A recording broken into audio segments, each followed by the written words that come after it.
ॐ नमः सिद्धेभ्यः।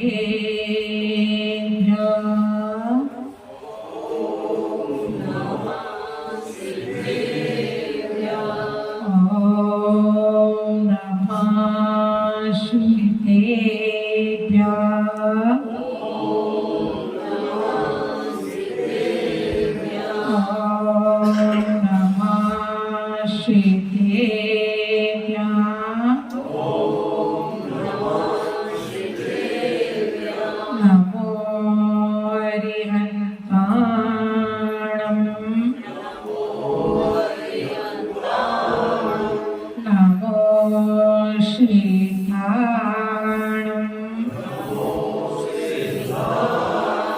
नमो आयर्याणं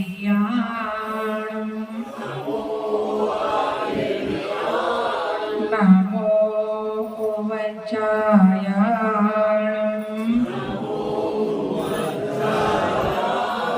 नमो लोये सविसावूणं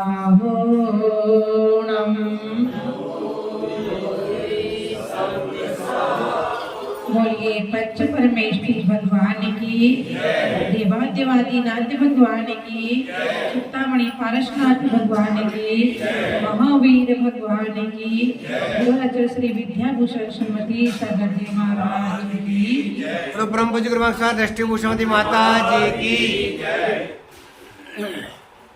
धर्मानुरागी बंधु, संसार का प्रत्येक प्राणी सुख व शांति की खोज में निरंतर प्रयासरत है। हर क्षण हर पल एक ही भाव होते हैं कि ऐन प्रकार शांति मिले, लेकिन वे शांति कहाँ खोज रहा है? आपसे पूछें कि आप शांति कहाँ खोज रहे हैं? जहां पर आप शांति खोज रहे हैं वहां पर शांति है क्या? मात्र चिंतन करना है। ये चिंतन का विषय है कि हम वहां वस्तुओं में शांति खोज रहे हैं, जबकि वहां वस्तु में शांति नहीं है। हर व्यक्ति एक किराए के मकान में रहने वाला व्यक्ति ये सोचता है कि मेरे पास एक छोटा सा अपना मकान हो जाए। कहां पर? भजनपुरा में। जब भजनपुरा में किराए के मकान में रह रहा है और वे सोचता है कि अपना एक मकान हो जाए, और उसका एक मकान हो जाता है छोटा सा, फिर तो उसे शांति मिल जाती होगी। मिलती कि नहीं मिलती? नहीं मिलती। क्यों? अच्छा, वे छोटा सा है, लेकिन वे छोटा सा थोड़ा सा बड़ा सा हो जाए। अभी 50 गज का है तो 100 गज की इच्छा हो गई, और 100 गज की होने के बाद 200 की इच्छा हो जाती है। 200 का फ्लैट हो गया तो सोचते हैं पूरा जड़ से मेरा हो जाए। जब जड़ से भी आपका हो गया तो फिर क्या भजनपुरा में रहने की इच्छा होगी? फिर कहाँ जाओगे? क्यों भाई, भजनपुरा में अच्छा नहीं है क्या? नहीं है। क्यों? इतनी अच्छी जगह है, लेकिन क्या है, हमारी इच्छाएं बढ़ते जा रही है कि अब तो हमें हाई फाई कॉलोनी में जाना है, कोठी वाले स्थानों पर जाना है। निरंतर इच्छाएं बढ़ती जाती है। जब मकान में हो गया तो फिर गाड़ी की इच्छा प्रारंभ हो गई, और गाड़ी भी आ गई तो फिर अच्छी से अच्छी गाड़ी की इच्छा बढ़ती गई। क्या है? वह वस्तु में क्षणिक शांति है, ध्यान रखना। क्योंकि इंसान का पेट तो भर जाता है लेकिन पेटी कभी नहीं। और उसी पेटी की इच्छा में निरंतर प्रयासरत है। हमें और आपको भूख मिटाने के लिए कितनी रोटी चाहिए? चिंतन करना। 2 रोटी 4 रोटी में पेट भर जाता है, लेकिन वो इच्छा है,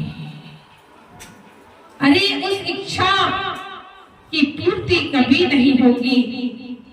हमें यदि वास्तविक शांति चाहिए तो वह वास्तविक शांति कहाँ पर है? कहाँ पर है? अपने अंदर है। निज की गुण निज में है चेतन, निज की गुण निज में है चेतन, तो पर में क्यों भरमाता है? पर से दृष्टि को फिर जरा मिल जाए गुणों का सिद्ध भरा। क्या कहा है कि हे आत्मन, तेरे गुण तेरे अंदर है, तू कहां भटक रहा है? जो मृत मरीचिका होती है उसकी नाभि में कस्तूरी होती है और उस कस्तूरी की खुशबू के लिए वह इधर उधर भटकता है, क्योंकि उसे यह नहीं पता चलता है कि वह खुशबू कहां से आ रही है। उसी प्रकार से हम लोग भटक रहे हैं, जबकि वास्तविक शांति कहाँ है? हमारे अंदर है। लेकिन हम पर में शांति को खोज रहे हैं, पर को देख रहे हैं। कैसे देख रहे हैं पर को? वो ऐसा है, वो ऐसा है, वो ऐसा है। एक उंगली किसकी तरफ जाती है? अपने तरफ। एक उंगली क्या है? किसके तरफ जा रही है? ये उंगली कह रही है प्रधान जी ऐसे है। उंगली कहाँ जा रही है? प्रधान जी ऐसे है, वो फलाना ऐसा है, तो फलाना ऐसा है, तो फलाना ऐसा है, फलाना ऐसा है, फलाना ऐसा है। उंगली कहाँ जा रही है? दूसरों की तरफ ये उंगली जा रही है। एक उंगली दूसरे की तरफ जा रही है, लेकिन 3 उंगली किसकी तरफ है? बोल तो अपनी तरफ है। ये क्या कह रहे हैं अंगूठा कि दूसरों को देखने से पहले अपने आप को देख ले, तू कैसा है। लेकिन हम क्या कर रहे हैं? हम दूसरों को नहीं देख रहे हैं, हम दूसरों की गलतियां ढूंढते हैं, हम अपनी गलतियां नहीं देख रहे हैं। जब हम अपनी गलतियां नहीं देखते तो परेशान हो जाते हैं। हम हर चीज में दूसरों को देखते हैं। कभी धर्म में दूसरों को देखा, धन में वैभव में तो दूसरों को देख लेते हैं। उसके पास इतना है, उसके पास इतना है, उसके पास ये चीज है, उसके पास ये चीज है, तो मुझे भी। यदि कोई बहन देख ले कि दूसरी बहन ने आज सोने के बढ़िया से कड़े खरीद करके लाई है और मोटे मोटे कड़े हैं, बड़े सुंदर से हैं, तो उसके मन में क्या हो जाता है? होता है कि नहीं होता? शायद आप लोगों के मन में नहीं होता होगा कि नाम ही भजन पूरा है, कि भजन करते रहो बस। नहीं तो देखने में आता है कि निरंतर लालसा बढ़ती जाती है, लालसा बढ़ती जाती है। हम दूसरों को देख करके परेशान होते हैं। उसके पास ये है, उसके पास ये है, उसके पास ये है, मेरे पास नहीं है। लेकिन कहाँ है कि धन में कैसा देखना है? अपने से नीचे को देखना है। धन में यदि अपने से नीचे को देखा तो शांति रहेगी, और धर्म में बोल तो दो जोर से। अच्छा, कि अपने से नीचे को नहीं। तो कई बार होता है, अरे वो तो फलाना नहीं करता, मैं क्यों करूं? वो तो मंदिर जाता नहीं है, मैं क्यों जाऊं? घर में बच्चे कर जाते हैं। लेकिन ध्यान रखना, धर्म में हमेशा अपने से ऊंचे को देखना। अपने से ऊंचे को देखोगे तो निरंतर वृद्धि करोगे, धर्म में आगे बढ़ोगे। धर्म की परिभाषा क्या है? धर्म किसे कहते हैं, कोई बताएगा? मंदिर आना धर्म है कि नहीं? मंदिर आना धर्म नहीं है? नहीं है? है? अच्छा जी। पूजन करना धर्म है कि नहीं? स्वाध्याय करना धर्म है कि नहीं? दान देना धर्म है कि नहीं? जो व्रत उपवास करते हो वह धर्म है कि नहीं? है। अच्छा। और हम क्या करते हैं? यदि एक व्यक्ति प्रतिदिन मंदिर आ रहा हो, पूजन कर रहा हो, तो उसे हम क्या कहते हैं? ये बड़ा क्या है? धर्मात्मा है।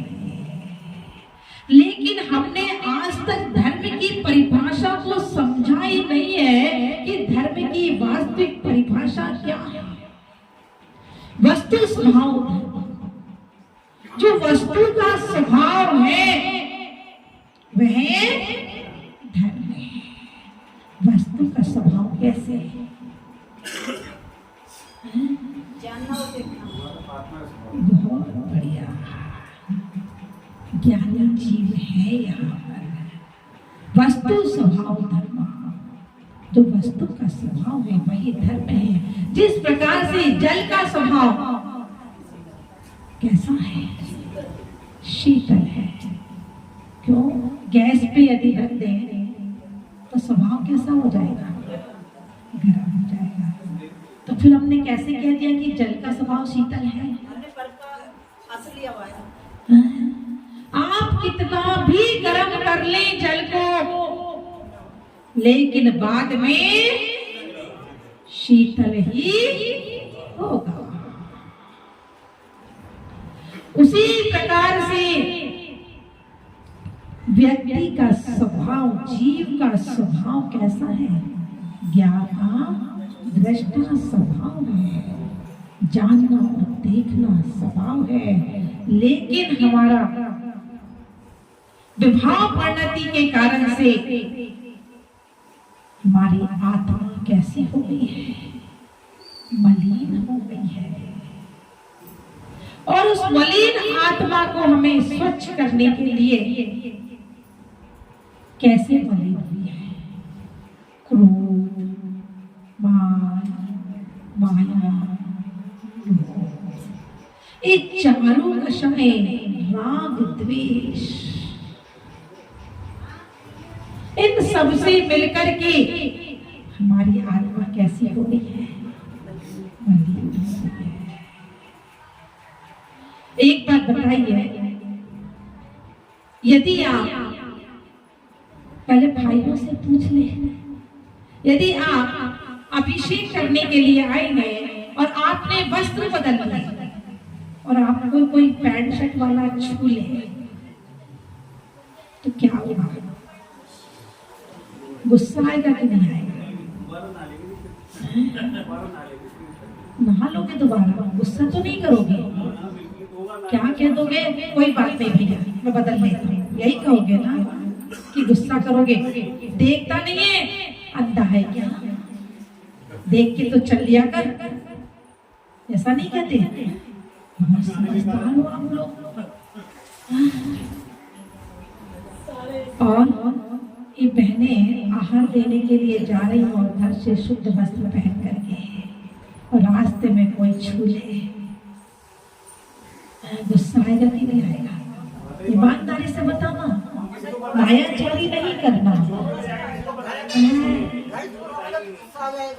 नहीं, मायाचारी नहीं करना, छल नहीं करना, कपट नहीं करना, क्योंकि कहा भी गया है कि घर में यदि मायाचारी करोगे, घर में छल करोगे, घर में कपट करोगे, तो भगवान के सामने आकर के प्रायश्चित कर लोगे।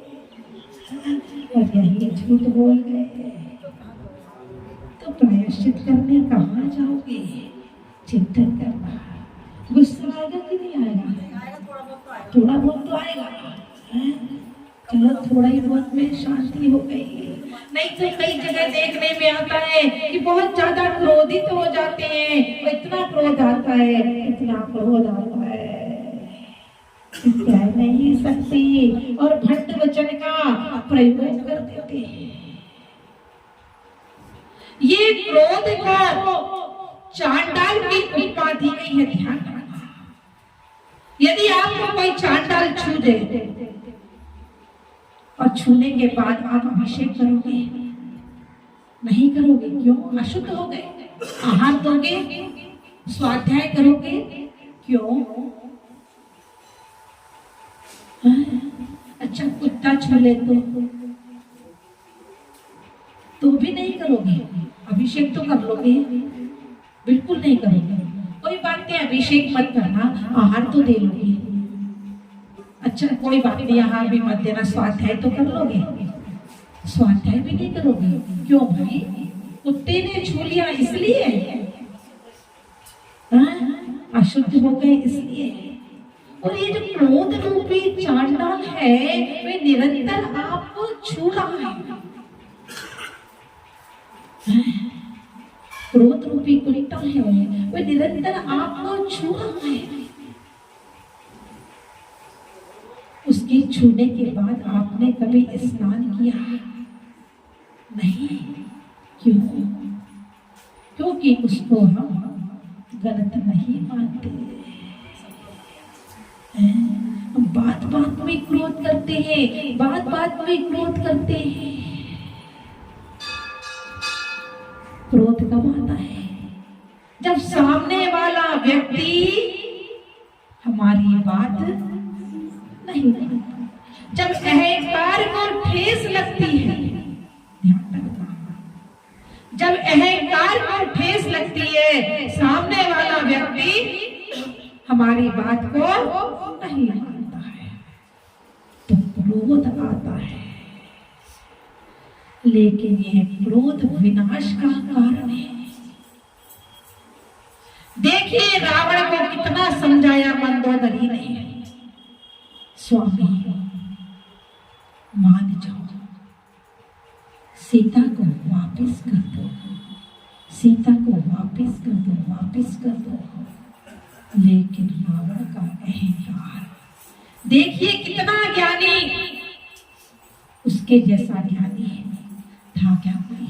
चिंतन करना, इतना विद्वान, इतना ज्ञानी, लेकिन अहंकार ने डूबा। मंदोदरी के समझाने पर भी नहीं माना और वह अहंकार ऐसा डूबा जिसके घर में 1 लाख ऊंट, 1.25 लाख नाती जाके घर में दिया ना बाती, कि जिसके घर में 1 लाख पुत्र और 1.25 लाख पुत्र, उसके घर में एक दीपक जलाने वाला भी नहीं बचा। ये क्या है?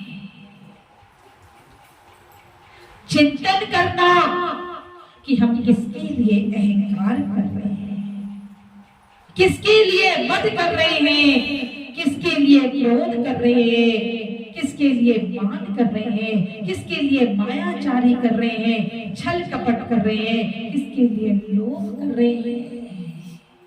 ये लोभ की परिणति है जो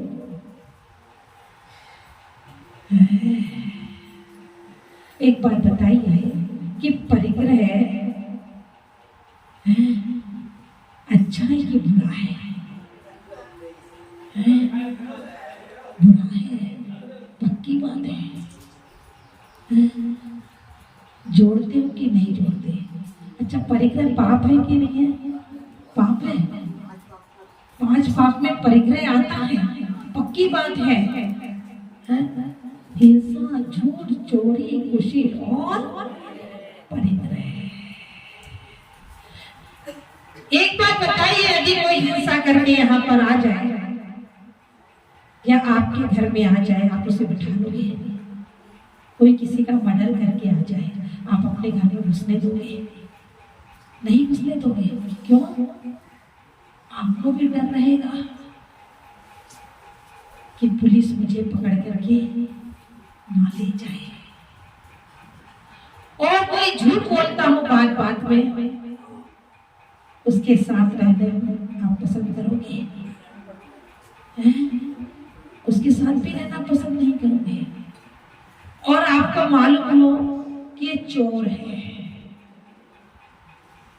तो चोर को तो अपने घर में रखना पसंद करोगे? बिल्कुल नहीं करोगे। क्यों? अच्छा, चोरी करके ले जाएगा? क्या चुरा कर ले जाएगा? जो परिग्रह है, जिसे आप पाप मान रहे हो, वह चोरी करके ले जाएगा। बिल्कुल सच कह रहे हो आप। और कोई व्यसनों में फंसा हुआ हो, उसके साथ तो रहना पसंद नहीं, उसके साथ नहीं रहना पसंद करोगे। क्यों? कोई शराबी हो, कोई जुआरी हो, उसके साथ तो रहना पसंद करोगे। कोई बात नहीं, आप मत रहना, आपके बच्चों को तो रखना पसंद करोगे, बच्चों को भी रखना पसंद नहीं करोगे। क्यों? और कोई बड़ा आदमी हो, लखपति, करोड़पति, अरबपति आदमी हो,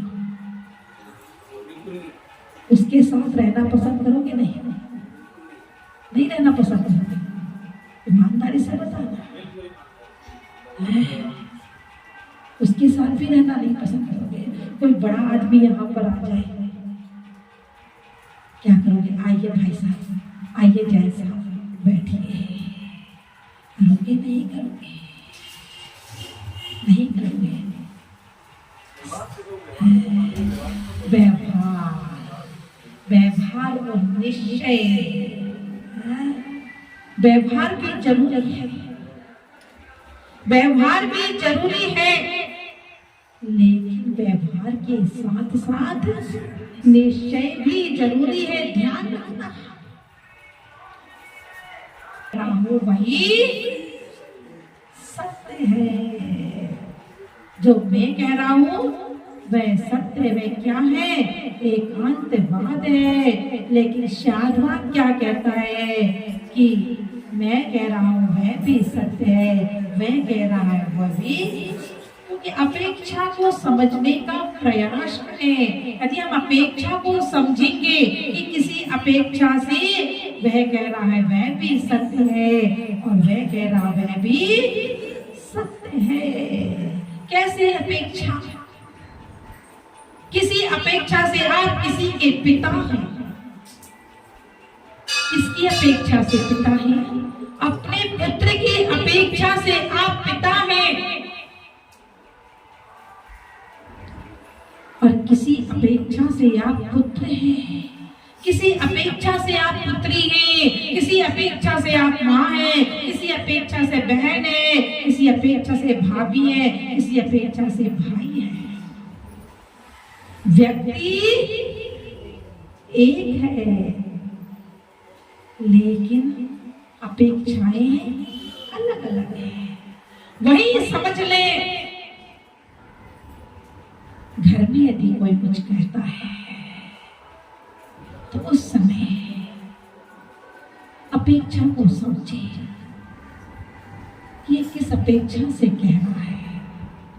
यदि अपेक्षा को हम समझ गए तो वह घर स्वर्ग से भी सुंदर बन जाएगा। ध्यान रखना, उसके घर में कभी लड़ाई नहीं होगी, झगड़े नहीं होंगे। पहले अपेक्षा को समझने का प्रयास करें। यदि कोई उस समय गलत भी कह रहा है तो उस समय थोड़ा सा शांत हो जाए। जब शांति हो जाएगी तो प्यार से समझाया जा सकता है। और उसने एक कहा और हमने दो पलट करके जवाब दिए तो लड़ाई बढ़ेगी कि घटेगी? एक चिंतन करना। बात शांति की है, शांति की चल रही है कि इन प्रकार कैसे हमारे जीवन में शांति हो। उस शांति का उपाय क्या है? उस शांति के उपाय की हमें खोज करना है। और वह खोजते खोजते जब आप एकांत में बैठते हो कि नहीं बैठते ध्यान करने के लिए? ध्यान करते हो क्या? करते हो? सुशील भैया करते हैं ध्यान। और भी कोई ध्यान करता है? एकांत में बैठ कर ज्यादा समय ना मिले 24 मिनट 24 घंटे में अपने लिए निकाल लो। और 24 मिनट भी ना मिले तो 5, 7, 10 मिनट जितना भी मिलता है एकांत में बैठ करके चिंतन करना। मैं कौन हूँ? कहाँ से आया हूँ? मेरा कर्तव्य क्या है? कहीं मैं कर्तव्य से विमुक्त तो नहीं हूँ? क्या मेरा कर्तव्य मोह करना है? मेरा कर्तव्य राग करना है? मेरा कर्तव्य द्वेष करना है? मोह करते हो कि नहीं करते? मोह महामद पियो अनादि फूल आपको भरमत बादे। इस जीव ने अनादि काल से मोह रूपी मदरा को पिया है और इस मोह रूपी मदरा को पीने के कारण से ही ये संसार में परिभ्रमण कर रहा है। उस संसार परिभ्रमण से बचने के लिए हमें सच्चे देव शास्त्र गुरु की शरण में आना होगा। जब तक हम सच्चे देव शास्त्र गुरु की शरण में नहीं आए तब तक हमारा कल्याण नहीं होगा। आज जरा सी कोई परेशानी होती है, आपत्ति आती है तो विचलित हो जाते हैं। जो जहां कहता है वहीं पर भाग जाते हैं। भागते हो कि नहीं भागते? आपत्ति के काल में नहीं भागते। सच्चे देव शास्त्र गुरु पर विश्वास है कि नहीं है? कितने लोगों को विश्वास है? हाथ तो ऊपर करो। सभी को है। सच्चे देव के प्रति भी, सच्ची जिगवाड़ी माता के प्रति भी और गुरु के प्रति भी विश्वास है। इसका मतलब आप लोग सम्यक दृष्टि है। सम्यक दृष्टि जीव के अंदर बिल्कुल फूट फूट करके विश्वास होता है। उसे मालूम है कि जिस समय जो होना है मैं होकर के रहेगा। यदि हमारी आयु कर्म पूरा होना है तो वह उसी क्षण पूरा होगा। ध्यान रखना। कुछ भी कर लो, कितना भी पैसा लगा लो, यदि आयु कर्म बाकी नहीं है तो क्या होगा? बचोगे? आयु कर्म बाकी नहीं है तो यहीं ठोकर लगेगी और यहीं पर चले जाएंगे।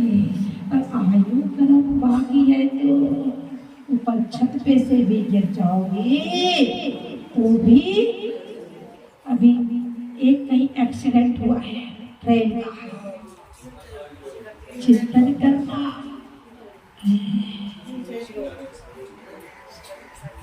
उसमें कितने लोगों की मृत्यु हो गई और एक उसमें डिब्बा ऐसा था जिसमें लोग संवेद शिखर जा रहे थे।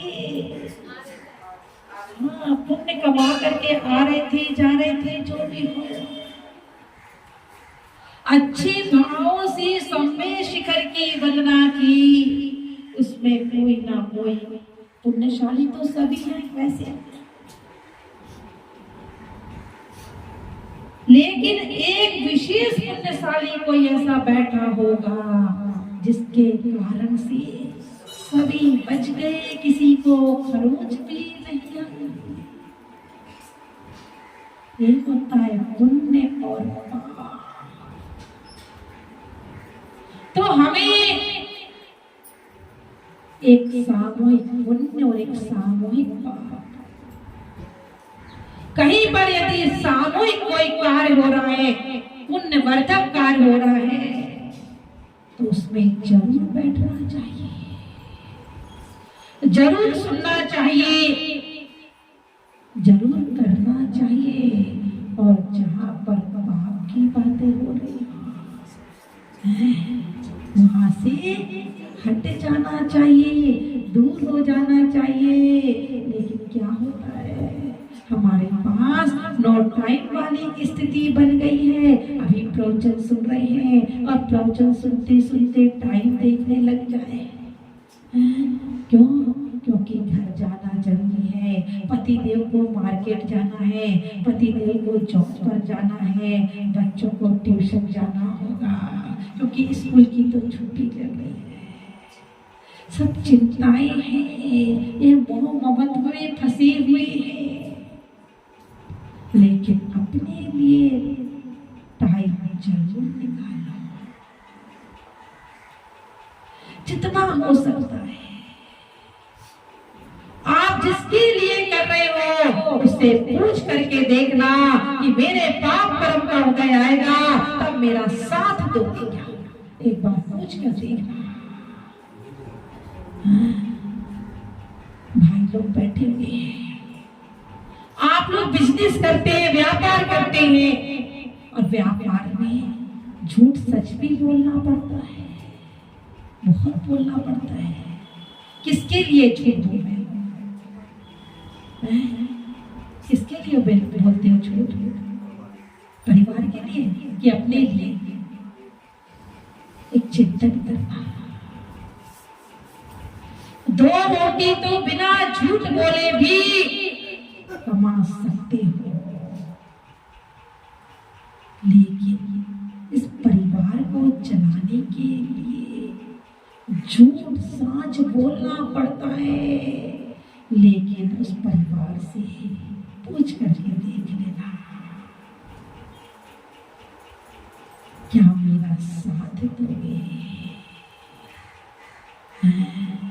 नहीं देगा कोई साथ, अंत में तो दे देगा, अंत में भी नहीं देगा। क्यों भाई? मर जाओगे तो फूक आएगा। कपड़ा चलित ना पेड़ जाए पर घट लो परिवारा, और अपने अपने याद है, कमला चलत ना पेड़ जाए। क्या कहा कि जो नारी होती है, यदि किसी के घर में किसी की मृत्यु हो जाती है तो नारी कहाँ तक जाती है? देहरी तक जाती है, देहरी से बाहर नहीं जाती है। और कमला चलत ना पेड़ जाए मरघट लो परिवार, परिवार कहाँ तक जाता है? मरघट तक जाता है। और अपने अपने क्या कहा? किसके लिए रोता है? मरने वाले के लिए कोई रोता है कि हाय, किसके लिए रो रहा है? श्रीमती किसके लिए रोती है? हाय अब मेरा क्या होगा? बैठी तो नहीं है? बैठी है, बैठी है। ध्यान रखना, घर जाकर भोजन करना है।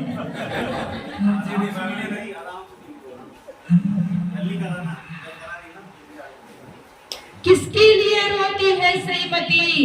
एक कड़वा सत्य है, ध्यान रखना। ये हंसने की बात नहीं है, समझने की बात है। श्रीमती किसके लिए रोती है? हाय अब मेरा क्या होगा? अड़ोसी पड़ोसी क्या कह करके रोते हैं, परिवार वाले क्या कह करके रोते हैं? हाय हाय, कम से कम बच्चों की शादी करके तो चला जाता। माता पिता क्या कह करके रोते हैं? हाय मेरे बुढ़ापे का सहारा चला गया। ध्यान रखना, जाने वाले के लिए कोई रोना है क्या? कोई भी जाने वाले के लिए नहीं रो रहा है। फिर हम किसके लिए कर रहे हैं? चिंतन करना। पूत सपूत तो काधन संचय और पूत कपूत तो काधन संचय।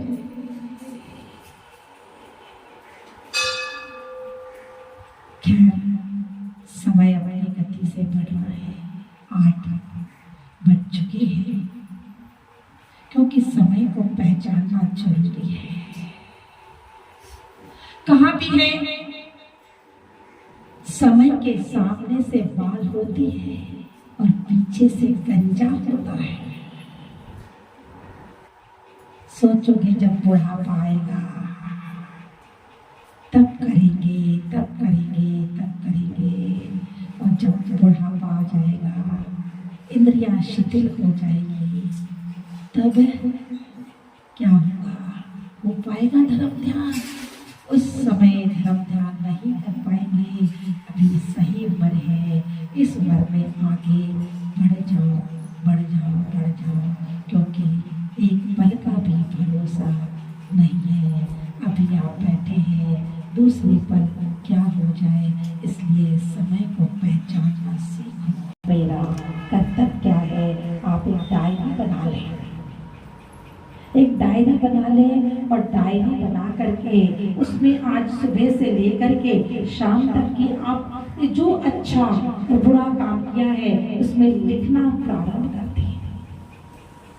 यानी कि अच्छी अच्छी चीज लिखें, जो भी आपने किया है, अच्छे काम किए हैं, बुरे काम किए हैं, किसी को डांटा हो, किसी को फटकारा हो, कुछ खाया हो, कुछ पिया हो, कहीं घूमने गए हो, कहीं दर्शन करने गए हो, होटल में गए, जो भी आप किया हो वह उस डायरी में जरूर लिखना।